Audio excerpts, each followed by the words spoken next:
Aujourd'hui, que faire par rapport au manque de lumière à l'heure actuelle ?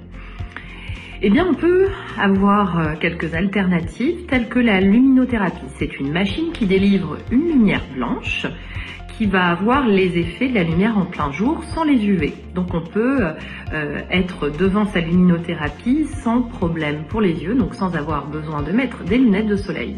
Et qu'est-ce que ça va apporter ? Ça va apporter dès le matin les neurotransmetteurs, qui sont des petites substances actives produites par le cerveau naturellement en plein jour, comme la dopamine, comme la sérotonine, comme toutes ces petites substances de la famille d'adrénaline, donc on comprend qu'ils vont provoquer le bien-être, l'action, l'éveil, la vigilance.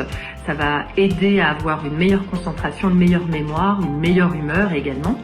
C'est absolument indispensable également pour la régulation du rythme circadien, c'est-à-dire votre journée puis votre nuit, parce que ça a un effet rebond en fin de journée où là, en effet, c'est l'obscurité. Et bien là, on va avoir la fameuse hormone du sommeil qui va se produire dans le cerveau également, due à cette lumière programmer la journée. Donc en effet, quand on est confiné, qu'on n'a pas de jardin ou qu'on n'est pas plein sud avec une grande terrasse ou des grandes baies vitrées qui laissent rentrer la lumière dans l'appartement, en tout cas dans le lieu d'habitation, c'est l'alternative à adopter à l'heure actuelle.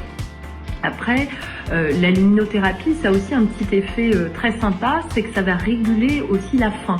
Donc quand vous avez une exposition à la lumière blanche ou à la lumière du jour dès le matin, eh bien ça va permettre d'avoir plus de sérotonine qui est le neurotransmetteur de la satiété. Ça veut dire que votre faim va être naturellement contrôlée dans la journée et que ça va limiter également, entre autres, les fringales.